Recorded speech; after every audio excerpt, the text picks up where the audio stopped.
Hello there, welcome along. This is Business Connections Live. It is edition number 45 and another great show for you tonight. In fact, we've got a returning guest who's been with us before. This evening, what we're going to be talking about is business development, your business development in a connected world. What does that mean to you and I?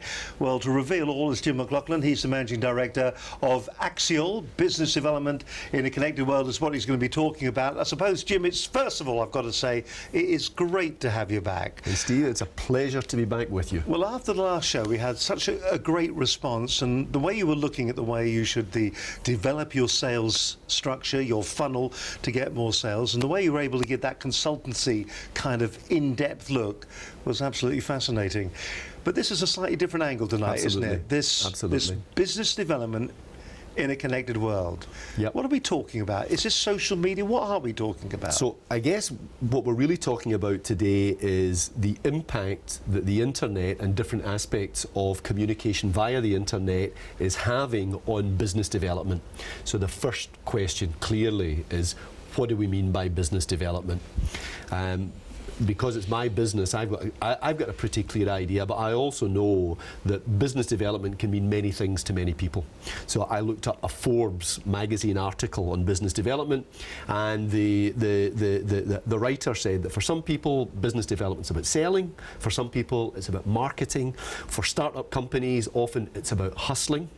And then he looked to put together a very eloquent exposition of what business development is, and he came up with something along the lines of business development brings together analysis, planning, marketing and sales to ensure maximum impact in the marketplace. What then is your definition? What's my definition? I think my definition matches the definition of most of my customers, who tend to be small and medium-sized enterprises that are selling products and services to other businesses. And that definition is business development is all about finding new customers, making sure that you hold on and onto and develop existing customers, and communicating your message to the marketplace effectively. So what That's do you think, really what business what do you development is think the about. big mistake? I always kind of lead with this. So what do you think the big mistake is that companies actually do? Do you think most companies are proactively developing their business? I think that most companies want to proactively develop their business. And I think that today, a lot of business development is about communication. How do you get your message out to the marketplace? And the plethora of developments, particularly in social media, over the last 10, 15 years have meant that there are many more opportunities for businesses, but that means that there are also very many more challenges. And I'll talk a little bit about how we've seen the developments in the ways of in the media of getting your message to the marketplace over hundreds of years rather than over just the last 10 or 15 years. But I think that for many businesses there's a great deal of confusion about how can I use new social media to help develop my business, and in fact, are social media the right way for me to develop my business? And I think that a lot of what we'll talk about today is how the business development arena is evolving. It's an evolution rather than a revolution, and it's about understanding how different media need to be used in different ways because they're accessed by different audiences for different purposes. And because there are so many media, that can be a very confusing confluence of different influences and different opportunities and major challenges for businesses. So when people talk to you and you're out there, I mean, do you make them do an audit of what they're already doing? And I mean, two questions, you should never do that, but do you make them do an audit of what they are doing for their business development? And secondly as well, do you think you get this initial burst of enthusiasm and then it peters off? For instance, you do social media, everybody will go on the social media, they do social media avidly for 2 weeks, and then on week 3 they run out a little bit of time. By week 4 it's dribs and drabs, and by 5 they're doing nothing. I mean, we kind of see that quite a lot, don't we? Absolutely, absolutely. So do you make them do an audit, and do people lose enthusiasm? So I think to answer both of those questions, we wouldn't ask people to fill in a form to tell us what they do, but what part of the initial engagement that we have with any client is to work out what are they doing just now, how are they communicating with the marketplace, what are they communicating to the marketplace, and what kind of messages do they want to get out to the marketplace. So frequently we'll find that a lot of companies are not clear. They haven't necessarily identified who is their audience in terms of the types of companies that they want to target, who are the individuals within those companies, and what are the benefits that they offer to the marketplace.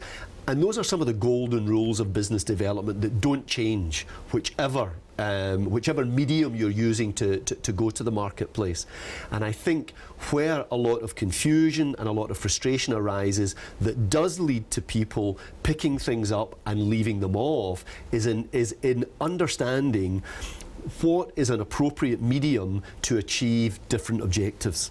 Do you think there are core questions then that a small business owner should be asking himself? You're saying you go in there and you talk to them, but watching you right now, I'm a small business owner.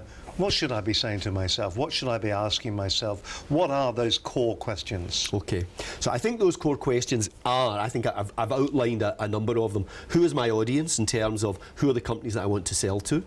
What size are they? Where are they? What segments are they in?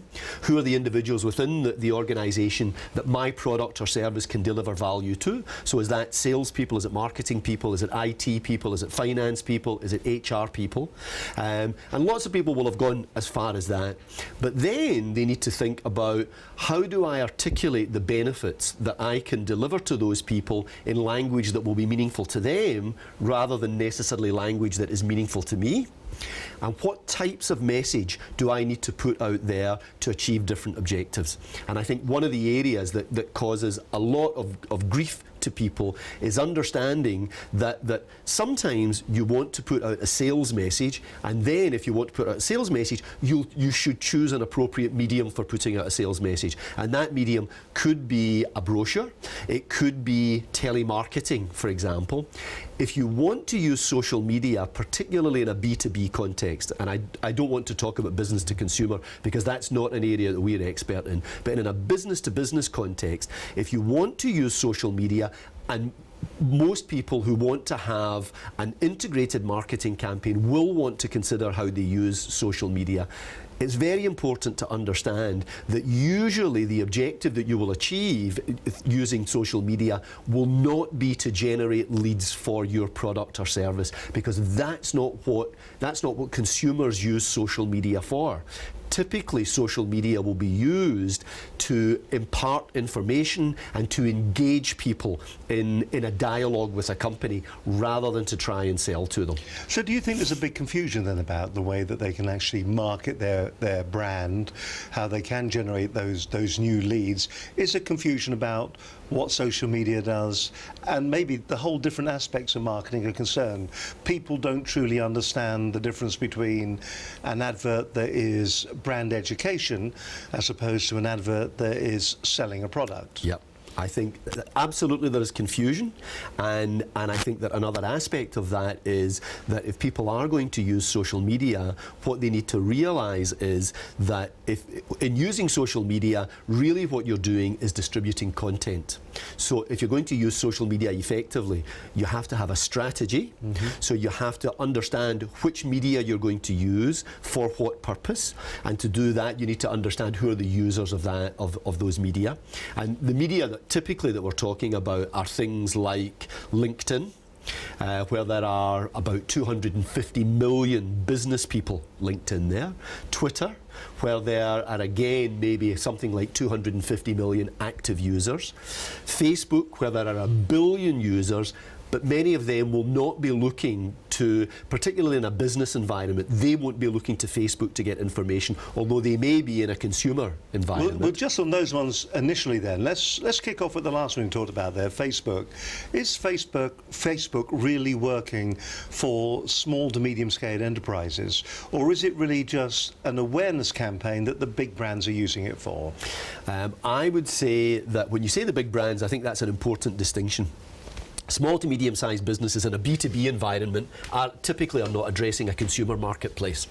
Facebook is absolutely the right vehicle for many, many consumer brands, because there's 1 billion people using Facebook, and what the brands will try and do is engage them with humorous content, with interesting content that isn't necessarily product specific, and certainly is not saying come and buy Coca-Cola. What they'll do is they'll have a creative campaign that they build around Coca-Cola and around the image of the brand, and they'll promote the brand in that Well, there's way. a big one, of course, at the moment with Beckham, isn't there? Absolutely. That Pepsi are using. Yep. And it is just about, I mean, they barely mention the brand in it at all, and it's gone viral, hasn't it? Absolutely. Which is very clever. But is that because they've identified the audience? I mean, obviously that is B2C, isn't it? They've identified the audience and they've identified the way they're going to use it. Absolutely. And So- they'll understand. So they'll have spent a fortune in segmenting and understanding their demographic. So who are the people that they want to get this message to? So they'll know specifically what's the age range of the people that they want to get that to, what's the social background of those people, and they will target their messages very, very precisely. So what are we saying there then? Are we saying the likes of Facebook, if you're doing B2C, probably is a good way to educate, because then you get likes across Facebook. If you're doing B2B promotion, then you should really be using something like LinkedIn. In our experience, for the kind of products and services that our customers use, very much so. So our customers... Do you see big success then with your customers when they do use LinkedIn properly? And what kind of strategies do they use? Okay. So when you say do you see big success, it depends what they're trying to achieve.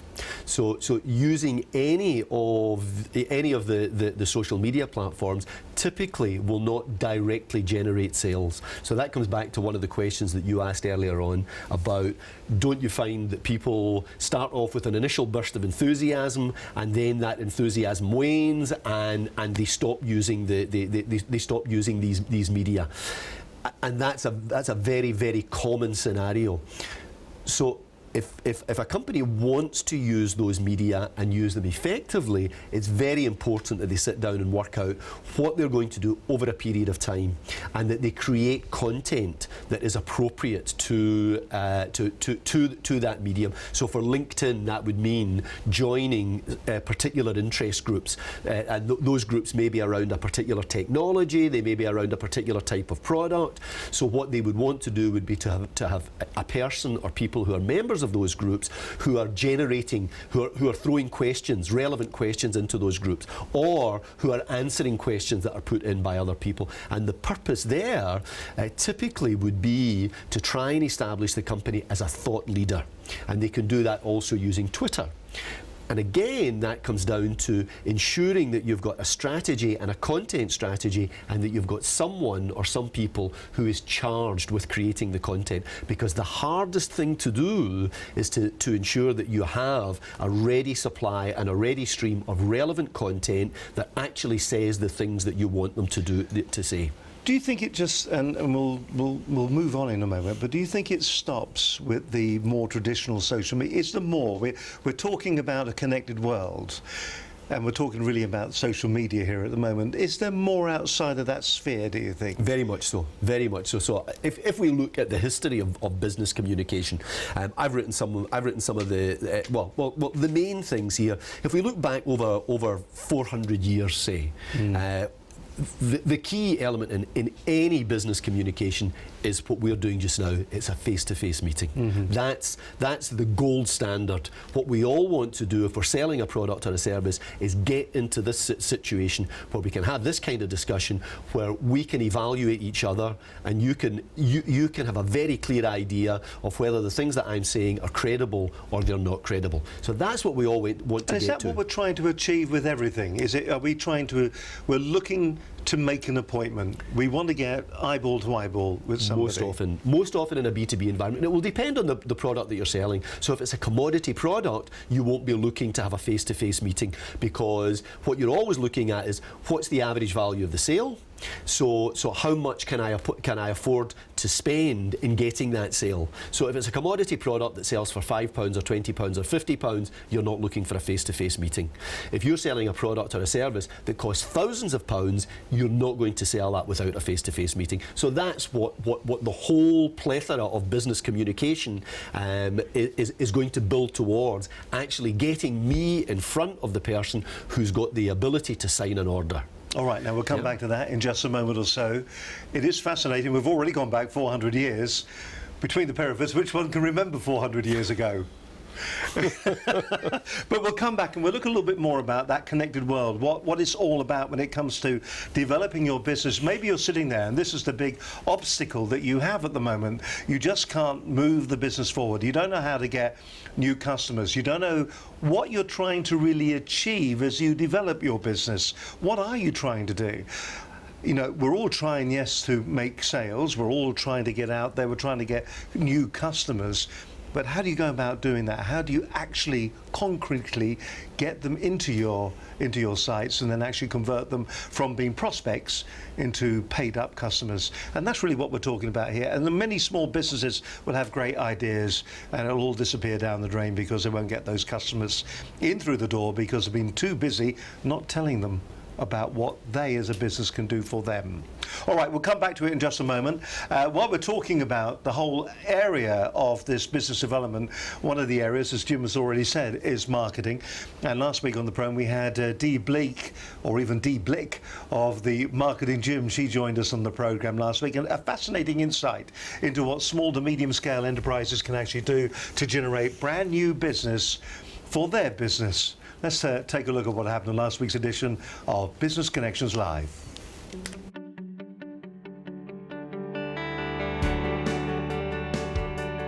My guest this evening is Dee Blick. Now, you've probably seen we've been talking about Dee over the past couple of weeks. She's going to be at the Business Networking Show, but there's more to Dee than meets the eye. When it comes to marketing your business, what do you do? How do you do it? What's the most effective way of doing it? How do you market a small to medium scale enterprise? How do you go about doing that? How do you get return on your marketing spend? That's what Dee tells companies to do. I think that I work with businesses from all sectors and all sizes. My biggest client is 250 million quid. My smallest client's about half a million he turns over. I think the biggest mistake that you see any business make is they dive headfirst into marketing tactics. And the way I look upon marketing is the engine that drives sales. Marketing compresses the decision-making unit that makes it easier for you to get the sale. If you've prepared that ground, if you know who you want to reach and why, where you're going to find them, if you've got a nifty message, it's much easier to then get that person or that group or that big mailing list to actually respond to your overtures than steaming in there with some ill-thought-out, clunky, clumsy old message. This guy actually put in the email, I can guarantee you an endless supply of hot leads that you can turn on and off like a tap. And I thought, you know, I've been in this game for 31 years. I've really learnt my craft. I've yet to find the marketing miracle at the end of the rainbow that will somehow transform a business overnight. It just doesn't exist. Don't assume, unless you've got legitimate reasons to know the reason why clients left you and it was not good, don't assume you can't woo them back. And that's a classic example where the cost of it was time. I've actually brought a letter here today. I won't go into any detail to show you, but it's this. It's as simple as this, a bit of letterhead paper, some text. On the day that went out, it was when it was received, 3 businesses, one that's worth £100 million, 2 that are over £10 million, rang my client, who's a small business owner who's partnered with this brand. They rang my client and said, we're really interested in your new credit insurance product. Can we meet? One little letter that went there. We also offered a webinar as well beforehand. So my message that I convey is that businesses have to build campaigns. They've got to look at the decision-making process that a prospect or a client goes through before they actually buy. There's 5 stages: awareness, interest, evaluation, desire and action. We're still the same person, whether we're online or reading a newspaper, but we read differently on the internet. We scan, so we're hungry, we're impatient to sort of gobble up the facts. So we'll scan from left to right, we'll go up and down very quickly. If we're sitting in an armchair, we'll spend longer reading a letter. So we've got, as a copywriter, I know I've got a bit more of mind space in a letter that's going to be read rather than an email where I've got to really pack it in the first few lines and dive straight into the bullet points. But also in emails that I create, they're very much links. Rather than saying click here, you'll say you can find out about this now. Do you like the look of this gorgeous organic chocolate Easter egg? You can buy it here. Take a look at it in more detail, and that becomes your active link rather than the ubiquitous click here for more information. My name is Dee Blick. I'm a fellow of the Chartered Institute of Marketing with 31 years marketing experience and an author. And I guess what I want you to take away from the things I've been speaking about today are don't dive headfirst into marketing tactics, get out of your comfort zone, stop serious underselling and know who you want to reach, why, where you find them, the barriers that could be stopping them from doing business with you and the benefits that will engage these people, and then build campaigns that move them from being not aware of your product into being aware, interested, evaluating it, desiring it, and then action.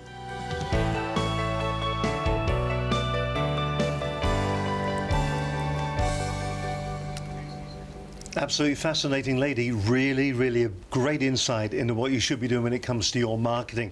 I was amazed during the program. She talked about a sales letter that went out there, and it generated so much income for the business because it was worded correctly, it highlighted, it made the customer feel special when they received the letter, it gave all the benefits in the letter as well, and from that it generated telephone calls that then resulted in meetings that resulted in sales. It was doing it absolutely properly. If you want to find out more about Dee Blick, this is her website.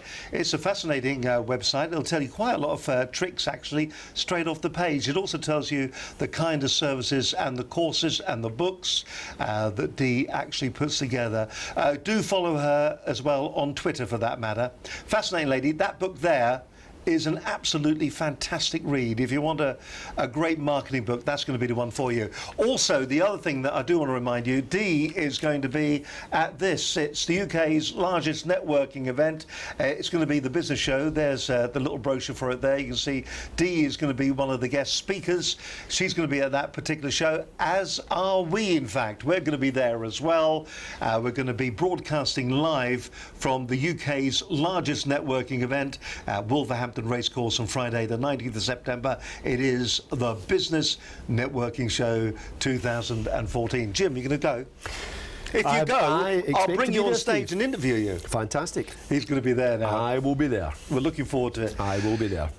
We're talking about business development in a connected world, and everybody thinks that we are the most connected that we have ever been right now. We've got satellites spinning around the world, we've got cable television, we've got high definition TV, 4K, we've got radio, we've got page advertising, we have iPods, we have iPads, iPhones, Android phones.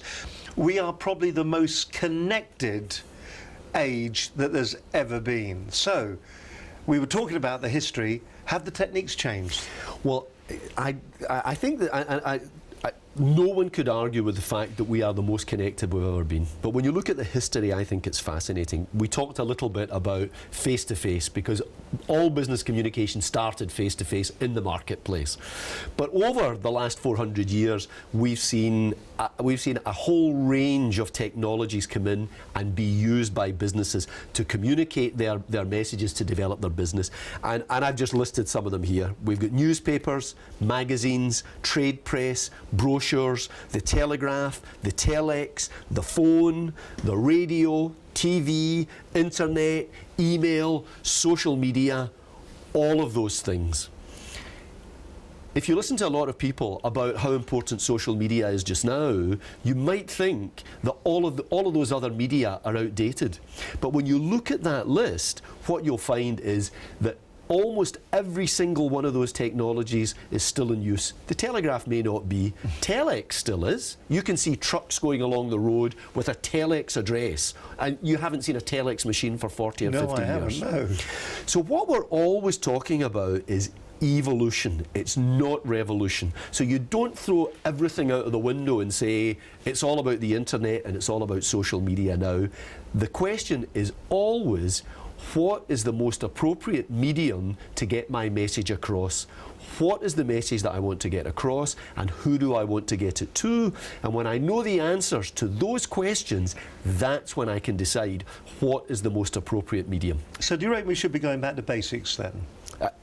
Steve, I mean, could a small business actually survive without any of the technology and just be doing it on a face-by-face business? well, with these things, that all depends on how effective the person running the business is, because undoubtedly someone who is particularly good at networking and is particularly good in a face-to-face situation would be able to run a successful business.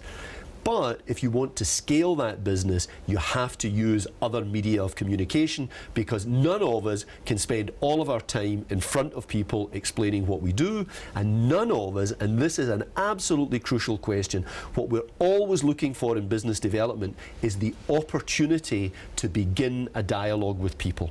And as the world becomes more connected and more information is available to people, so people's attention becomes more and more valuable and more difficult to gain. And that's why if you want your communication and your business development to be as effective as possible, it's absolutely crucial to use a mix of all of those different media. So you want to be thinking about a strategy that will enable you to use social media so that people will find out about your company, they'll find relevant information about your company, they'll find out information that shows them that you understand the problems that they face and you are a person that they should be speaking to while you're not selling to them. But if you don't do that, it will be more difficult to gain their attention when you do want to sell to them. When they're at the moment that they want to buy, the people that they will automatically give an opportunity to speak to them to will be the people who have made the biggest impact with the information, the relevant information that they've made available. So when you're looking then, I mean, do you think, are there a lot of people that are actually using social media but using it in such a bad way that it's actually been detrimental to the success of their business? Or can you use social media in such a way where it can be damaging to what you're trying to achieve?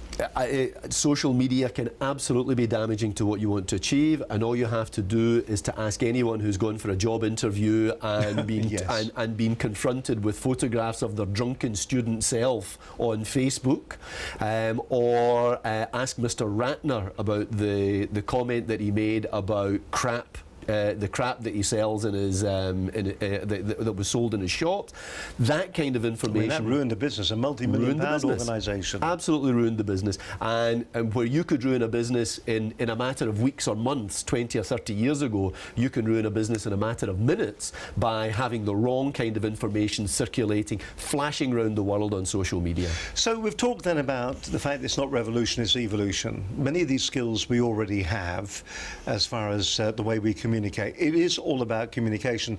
I think it was Antonio Falco who was on the program and said what you're trying to do with a sales call is to get an appointment. Absolutely. And I suppose what you're doing with all these different media areas or outlets is you're trying to generate enough interest in someone or from someone to actually get an appointment to sit there and to talk to them. Absolutely. So, and the way you can look at that is that actually a sale is a process. One way of looking at it is that selling is a conversation. You have to initiate the conversation, you have to take the conversation through various stages, and then you have to reach a point where there's an agreement between the buyer and the seller that the seller has a product or a service that can deliver value to the buyer. And each of these methods of communication can play a part in that chain that goes from initiating the conversation or from preparing to initiate the conversation to achieving the sale. All right, well, let's put something in perspective then for our viewer right now. Let's give them a bit of a plan, a way to approach this, because this is a big problem. Get this wrong, you're not going to succeed. Get this right, you're going to see the benefits from it. So where do we start?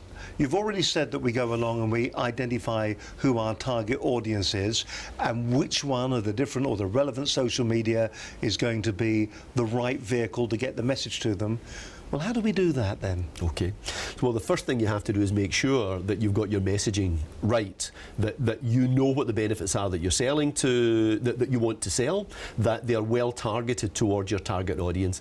Once you've done that, then you would want to sit down and think, what budget do I have, and how do I divide that budget in the most effective way to achieve the aims that I want to achieve.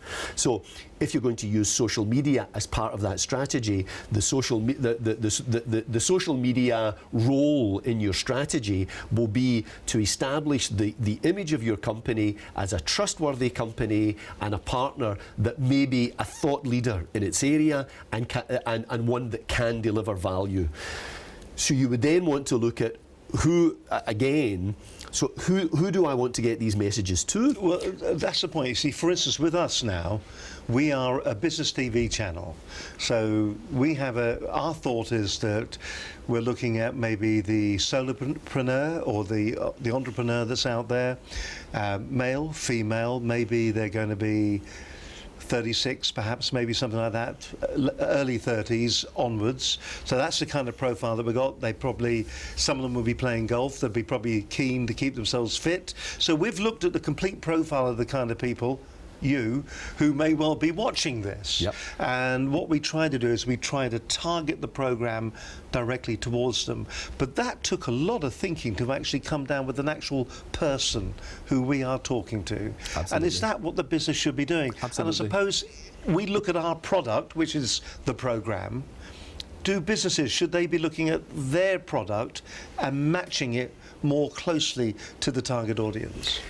Every business, that's an absolutely fundamental business process for every business. If you don't understand who your audience is and you don't understand the value that you can deliver to that audience, it's going to be very difficult to craft a message that will actually speak to that audience. And ideally what you're looking to do is to understand what the benefits are that you can deliver and articulate those in the most concise, effective way that you can.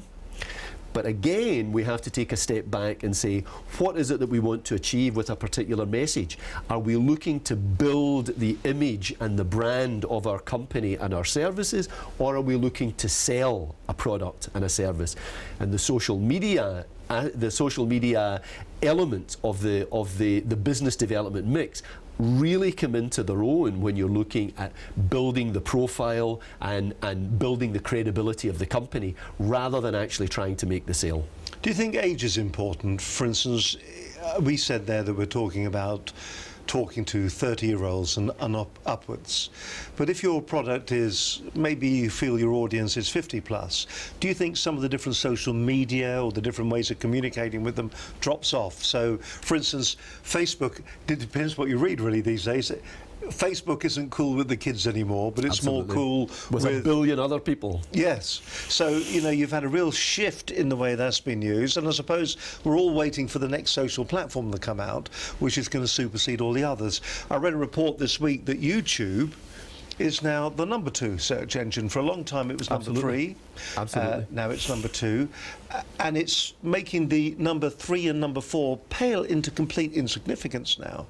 So is it age-related where we're going as well with our targeting? Well, again, that comes down to understanding who your audience is.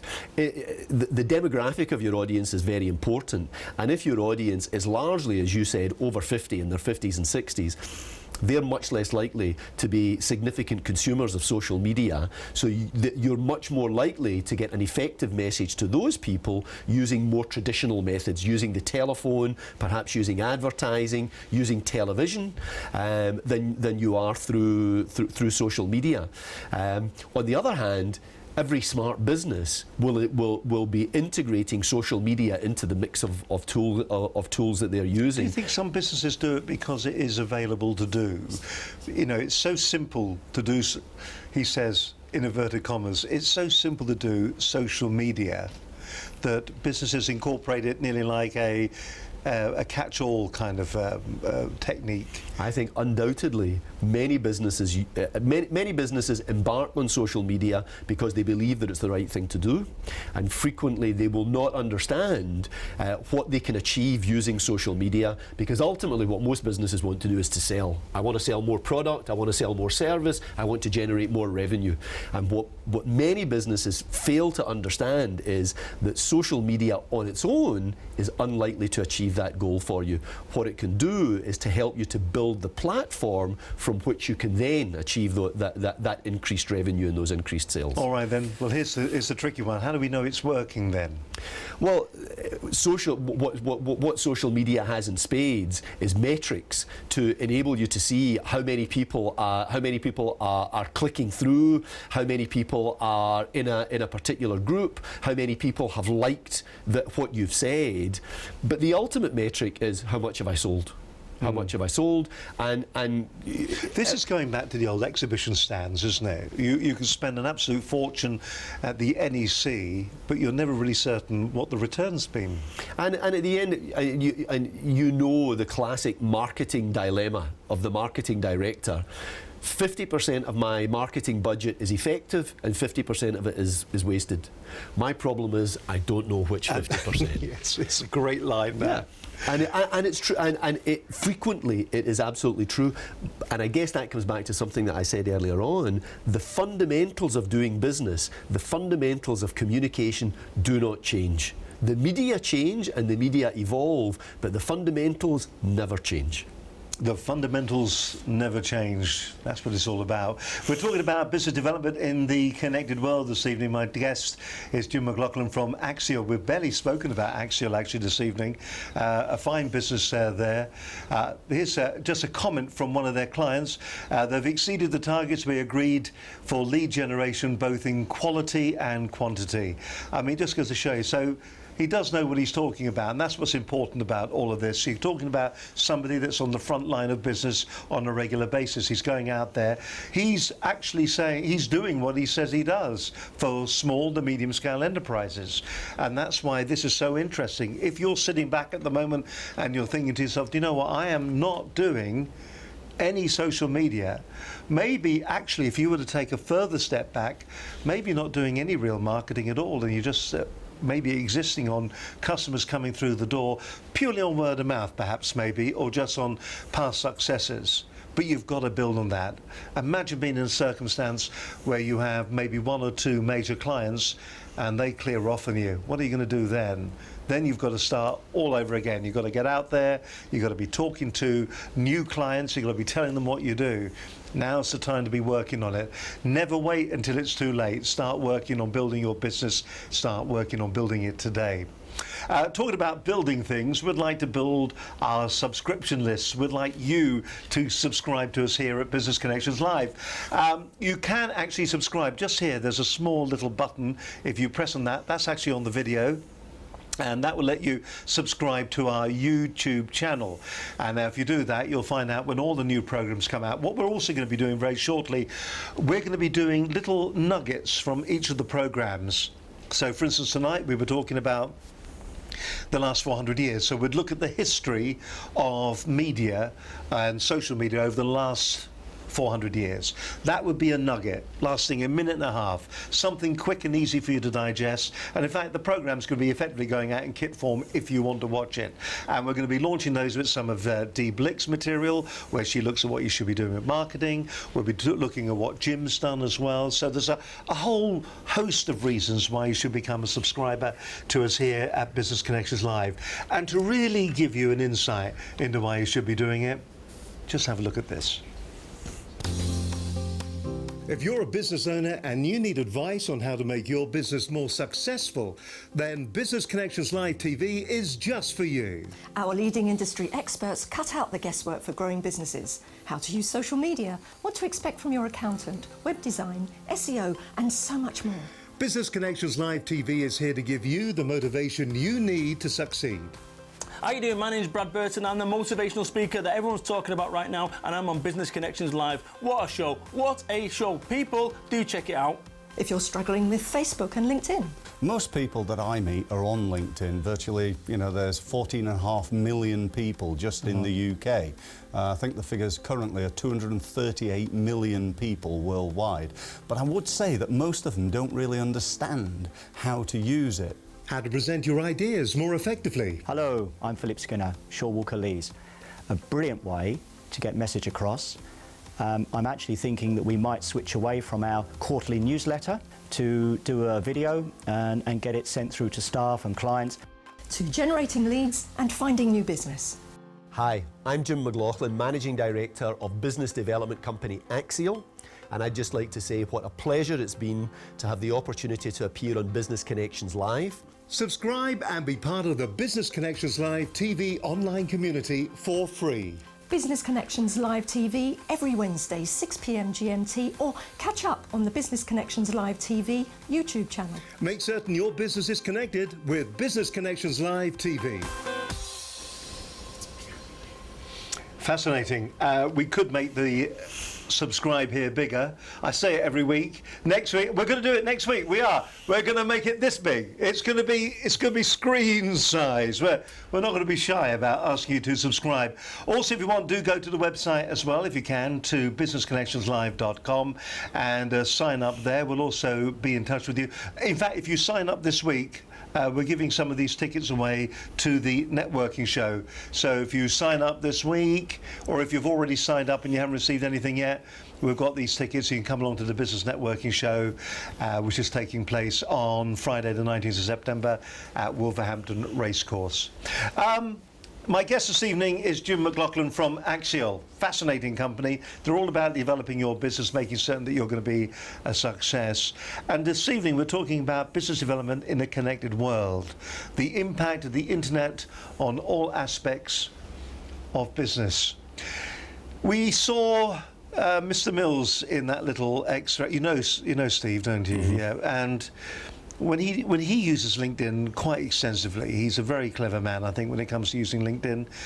And when he does a mail shot, he is doing a mail shot to millions of people, not thousands, millions of people. So is that a form, do you think, of networking? I mean, is LinkedIn, Twitter, are they just big ways of doing big networking? I think that's precisely what they are. I think it's precisely what they are. As we said earlier on, the fundamentals don't change, and the fundamental aspect of any business and any business development is communicating to other people what are the benefits that they can derive from the product or service that I provide. What social networking over the internet does is it enables you to do that instead of in a one-to-one scenario, or for example what many of us do is we attend networking groups where we might meet 10 or 20 or 50 or 60 people at one time, so we've got the opportunity for lots of face-to-face encounters, but we're always limited by time. What online platforms like LinkedIn and like Twitter do is that gives us the opportunity to get a message out to hundreds or thousands or millions of people, depending how effective we are. Is there a danger, though, it's one way? Or is that the big mistake that the unsuccessful people are doing when they're using it? That it all becomes output, and they never start to take any input anymore. And again, that comes back to something that we talked about earlier on, in that selling, in whatever way you do it, is about establishing a dialogue and a conversation. If it's all one way, it's not likely to be successful, unless it's one way because you've got a fantastic, unique product that people absolutely need to have. In which case, you can just tell people, I've got this fantastic, unique product, and they'll come and buy it. Do you Twitter? I tweet, yeah. Yeah. Yeah. Now, we had Brad Burton on a couple of, he's coming back very shortly, in fact, but we had him on the programme, and he was doing something on average, crazy numbers, I think 170 tweets a day. And he says, well, how long does it take? 15 seconds, and you've done another tweet. You don't have to do that much, do you? Absolutely. Well, I certainly don't do that. With many of these things, the more you can do, as long as the messaging that you're putting out is consistent, probably the more effective it's likely to be.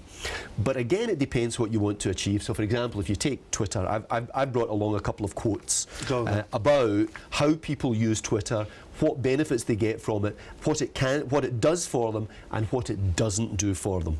So one of the quotes is from the founder of Duct Tape Marketing, which is a US marketing company that specialises in working with small businesses. So the kind of people that we hope are watching. Oh, they don't sell duct tape. Now.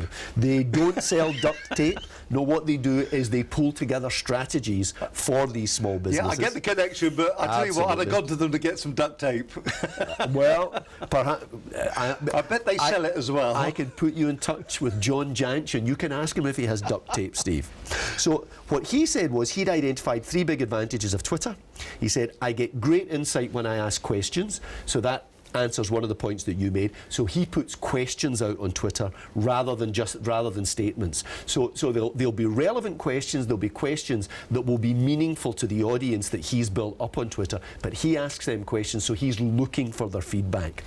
So he generates traffic that way. And what he also gets is that people on Twitter will spread his thoughts to new places. So that's the multiplying effect that you can get from social media, that if you put out the right kind of message and it gets to 100 people and those 100 people then repeat your message to another 100 people, now you're talking to 10,000 people. And if those 10,000 people repeat your message, it's exponential, the kind of coverage that you can get. If I quote someone else, the CEO of an online shoes and clothing company called Zappos, what he says is, we found that Twitter has been a great way for us to connect on a more personal level with our employees and with our customers. So that's another important element. See, a lot of people don't think about that, do they? They feel it's just purely for sales. They don't realise that by talking to their people, they can also help with the morale, which in turn will help with sales. Absolutely. And the most effective companies typically are the companies which have the most engaged employees, and those employees are engaged because they believe in what the company's doing, because the company communicates its messages well to them. So he says, we use Twitter to help build our brand, not drive direct sales, which is one of the points that we looked at earlier on. So here's a company that's actually selling online, and they don't use Twitter to drive sales, they use Twitter to generate interest and to build the brand. Well, don't hold the thought then. So brand and sales. So when we're talking brand, let's just define brand to our viewers. If we're talking brand, so in our particular case, the product that we're trying to sell is the program, but the brand is Business Connections Live. Yep. And we would use Twitter, and this is how we use it actually. We use Twitter to increase awareness of Business Connections Live. Absolutely. We tell people about the programs, but we don't actually sell anything over that way. Absolutely. So typically what your tweets will be doing is, as you say, imparting information about the kind of information that's available on Business Connections Live, which will be of interest to people who who are running small businesses, and probably will communicate the values of your business and of the Business Connections Live brand. And that's one of the great advantages. So you're not selling anything when you tweet, but you're building awareness, you're building credibility, and you're building the brand so that people recognize the brand. And I suppose what we're looking for in return is we're looking for eyeballs, we're looking for viewers. Absolutely. So that's what we're trying to achieve out of using Twitter by selling our brand. Absolutely. And I suppose every business must be doing that. Yes. Everybody is looking to build interest in what they do. Absolutely, absolutely. And building interest is one of the steps on the way to generating sales. All right, I stopped you halfway through there, so back to the notes. No, I think I'd more or less finished what I wanted to say. Well, I'll finish off what this Tony C., who's the CEO of Zappos, said. He said, we use Twitter to help build our brand, not to drive direct sales. It'd be like asking, how does providing a telephone number for customer service translate into new business when they're mostly non-sales related calls? In the long term, Twitter helps drive repeat customers and word of mouth, but we're not looking to it as a way of driving immediate sales. And that takes us again back to one of the points that you made earlier on about how many people are disappointed in their use of social media because they don't have a strategy, they don't understand what social media can achieve and what it can't achieve, and so they give up. And do they do the same with face-to-face networking as well, do you think? In fact, in all the different ways. We've run an advert, the advert didn't work. We went to a networking event, didn't meet anybody. Is it the same philosophy right across the board when it comes to actually getting your message out there? Well, you're asking a Scotsman, and I'll refer you back to the story of Robert Bruce and the spider in the cave, where he watched that spider. You were there. Trying to spin the web. Steve, I might have been. I couldn't possibly comment on that. And the message from that is, if at first you don't succeed, try, and try again. And anyone who runs a successful business will tell you that one of the cardinal virtues is persistence. None of us will find that everything that we try works. All of us will find that many of the things that we try don't work, and what we have to do is persist with them until we find how we make them work, or until we find this isn't a tool that's going to help me drive my business and I need to put my energies elsewhere. As Axial, when you're going into businesses, what do you think the big cardinal sins are that they do then? We've already talked a lot about the fact that people aren't utilising social media, they're not utilising networking maybe effectively. But what do you think? So what I'm after, I suppose, is I want someone who is watching us at this moment to go, do you know what, that man is talking about me. I'm not doing that, and he's just told me I'm not doing it. So what are the big cardinal sins that you see businesses doing, even the educated ones, the ones that should know what they're doing? What do you think they are? I think that they are often, as I said earlier on, I think that they're often failing to understand who their customers are. They're failing to articulate what the benefits that they can offer to their customers in language that their customers understand. So not in language that I understand, but in language that my customers understand. And I think that often all businesses have limited resources, and small businesses in particular have limited resources for marketing. So it can be difficult to cover all of the bases. And I think it's very, very easy to think everyone's using social media marketing. I must get into social media marketing and to spend thousands of pounds on social media marketing. For example, to spend hundreds or thousands of pounds on Google Ads, and not to understand that Google Ads won't work for me unless I've understood how Google Ads work and what they can achieve, and I have to dedicate some time to that. And what many businesses do, and I think we can all be guilty of this, what they'll do is they'll say, I'm going to spend this amount of money on using Google Ads, or on a Twitter campaign, or on LinkedIn Premium membership, and using the different tools that can help me get more out of LinkedIn, but not to do it consistently. And consistency is absolutely the key, and the previous step to that is actually sitting down and working out at the start of the year or at the start of a period a consistent marketing plan, and actually working out how can I most effectively spend my money. What's the way that I can most effectively get my message to marketplace, and what's the mix of the options that are in front of me that will be most likely to help me achieve my objectives. A lot of people are so focused on what they're doing, maybe they're focused on the widgets that they make, that they sometimes will lose sight of what you're talking about.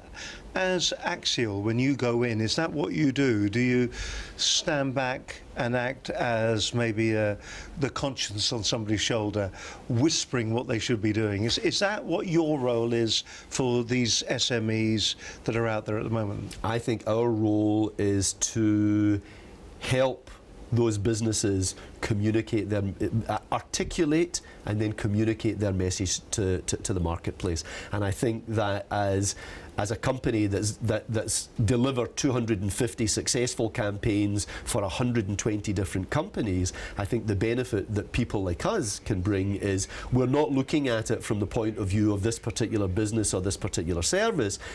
we find it sometimes easier to see it from the customer's point of view and to be able to help the business articulate their messaging in language that will resonate with the with the target customer. Do you think it's because you see it with a fresh pair of eyes? So you've got the owner of the company sitting there, and because it's day in, day out, you know, more of the more.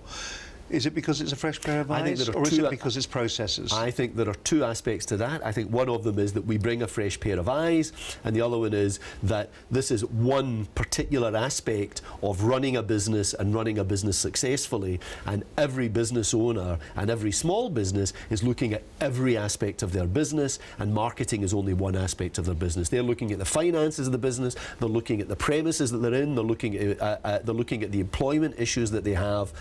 Our business is to focus primarily on the marketing and primarily on the messaging, and because that's a smaller piece of the puzzle, perhaps it's easier for us to bring that fresh vision and to be able to focus relentlessly on getting that messaging right. You know, it's been a fascinating hour, as always, with you, and I know we were all very excited when you said you would come on the programme again. Is there any of the key points that you've got on there that you feel that you've missed out, or did we get all the key points that you wanted to get over? I think we've probably covered most of the key points, and you know, and I think that if I was to reiterate some of the things that we've said. Well, I'll let you do that in a minute. Okay. I'll give you 3 minutes down the lens. Absolutely. Well, because we like doing that here. I'll be delighted to recap on some of the messages that we've gone over, and I think we've probably covered most of the main points. Well, I don't know what you're doing right now. I don't know whether you're sitting there thinking to yourself, you know, am I using my social media effectively? Am I developing my business by using social media, in fact all forms of media? And I think that was a good point that Jim made earlier on. 400 years is what we've been talking about in the evolution of communications. We've had everything from, you know, the written word, face-to-face, telephones, telegrams. Many of those different methods are still actually being used, but are you utilizing them as well as you could do? And I think that's the whole question that Jim is actually posing here. We do live in a connected world. We're making it easier, I suppose, for everybody to communicate with everybody else. But are you making absolutely certain that your message that you're getting out there is perfectly clear and that people really do understand what you're going on about? It is all about making certain that you're clear, concise, and you're going to a targeted audience. Talking about Twitter, of course, you have to be concise because Twitter is a powerful tool, and Nikki Creel's going to be joining us on next week's edition of the programme. She's going to be talking about Twitter. The programme is called Twitter, Time, Tools and Tips. So if you want to get into the world of Twitter, it's going to be absolutely fascinating. Nikki Creel, she's written a few books on the whole area of how to utilise and maximise your Twitter and what you do with it within social media. She's also a speaker at a number of different events and all-round good egg, actually. She was on programme number 1, and we're looking forward to having Nikki Creel back. And here we are at programme number 45. She's going to be joining us next week on the programme. As I said, the programme is called Twitter, Time, Tools and Tips.